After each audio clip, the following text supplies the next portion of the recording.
Okubala abantu okwetoola eggwanga lyonna kutandise nkyala leero nga kuzingiddemu n'amalwaliro. Mu ddwaliro Mulago batuuseyo ku ssaawa 6 ogw'ekiro nga babaza abalwadde ssaako n'abaana abazaaliddwa. Kibatuuse ku ssaawa nga 11 n'ekitundu ne bambuuza amanya g'omulwadde n'emyaka gye ne lwe yazaalibwa. Okubala kugendera ddala okutuusa obudde okukya ng'abaana 62 be bazaaliddwa mu ddwaliro eryo nabo ne babalibwa. Betwogeddeko nabo bagambye nti beekanze abazze okubala nga tebafunye kutegeezebwa kwonna nga waliwo n'abadde omulwadde omuyinga ali mu intensive care ng'ono agambye naye bamubalisiza maaso ne batambula. Bukedde TV etuuseeko ne malwaliro okuli eri Lubaga abasawo abatutegeezezza.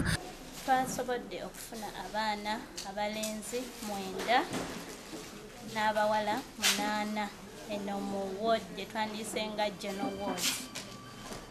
Eri mu private mu Anwoka twasobodde okufunayo abaana 2. Mu ddwaliro ly'e Mengo wetuukiddeyo ng'abaana bazaaliddwa mu kiro ekya 27 bali 19 nga kuliko abawala 10 ssaako n'abalenzi 9 ng'omuzaalisa Nana Grace Bwannyonnyola atulambuza bannakawere abatubuulidde nti basanyufu okuzaala mu kiro ekya 27.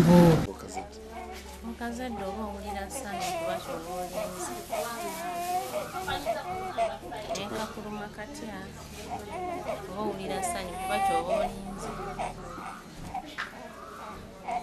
Mu ggombolola y'e Lubaga okubala abantu kutandise bulungi nga kulembeddwa Meya Joyce Nabosa Sebugwawo n'omumyuka ye Catherine Nagawa ababalaza abantu ab'okubalibwa. Batambudde ebyalo ebiwerako e Lubaga kyokka abawandiisa balaze okusomozebwa omuli obutaba na bikozesebwa bimala ne manvuuli nga ate ebiseera bya nkuba. Amaka awamu babadde tebaliyo naye nga okutwalira awamu tekibadde kibi sofa era tubadde tukyatambula era bw'otegeddeko naye enkuba ezze nga y'amaanyi ng'erimu n'omuzira kwegamba exercise neziba nga tetusobola kgenda nazo mu maaso. Abamu ku bakyala basabye babasiŋŋane ku mirimu gyabwe kubanga bagikeera mu bunyonyi. Mwebale kujja kutubalirako wano kuba gye tubeera tetusiibayo tuvaayo ku makya tetuddayo mu matundu tokiraba tusiimye nnyo nga tufiirwa ennamba eyo okugimanya kiba kirungi nnyo.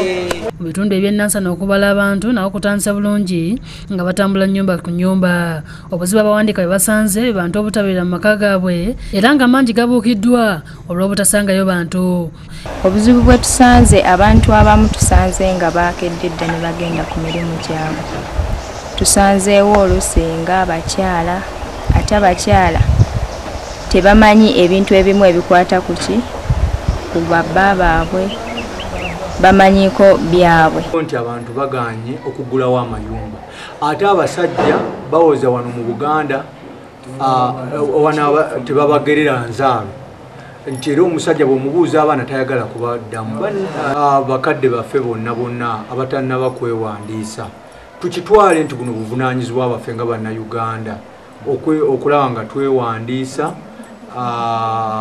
eggwanga litumanye Buganda etumanye. Ewakisa okubala abantu mu magombolo okulisisa Nangabo Kakiri ne Namayumba kutandise bulungi kyokka nga bakuliddemu okubala nga bakulembeddwamu akulira abakozi David Naluwairo bennyamidde olw'abannabyabufuzi abatasangiddwa mu maka gaabwe nga tandigootanye enteekateeka eno. Kuno okubala kw'abantu si kwa byabufuzi wabula kwa nkulaakulana. Twakoze nti n'abantu abakulu bonna abali mu disitulikiti yaffe tubeera ne lisiti yaabwe okulaba nti babatuukirira.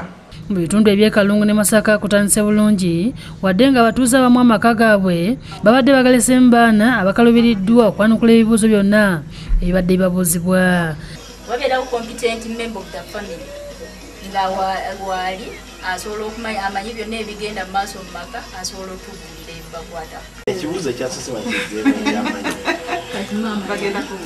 Lukaya naye Ababala babadde bavanju ku nju nga bayambibwako ab'obukiiko kyokka ne bakukulumira abantu ab'ebikomera abeesibidde munda ne bagaana okugulawo. Abantu kye mbasaba baweeyo akadde babeereko awaka basobole okuwaayo amawulire ate era baweeyo amawulire ago gennyini amatuufu. Masaka akuliddemu enteekateeka eno ku lw'ekitongole kya Yobos Rosette Navuga asibye atalaga ebitundu okwetegereza omulimu bwe gutambula. Ku kkomera ekkulu e Masaka babaliddwa basirikale bennyini. bwe gutyo bwe gubadde ne mu nkambi ya poliisi e Masaka ssaako n'ey'amagye Kasajjagirwa nga nabo babaliddwa abasirikale bennyini abalaze nti omulimu gukyatambulidde ddala bulungi. Abantu bali cooperative babadde nga tubabuulidde nti tugenda okubala ate nitubabuulira nti kakati okuva wano okutuuka wano mwene mugenda mu mirimu gyammwe tetujja kukola, tujja kubavara olunaku olulala. Okubala abantu kukomekezza ennaku z'omwezi 6 omwezi ogujja.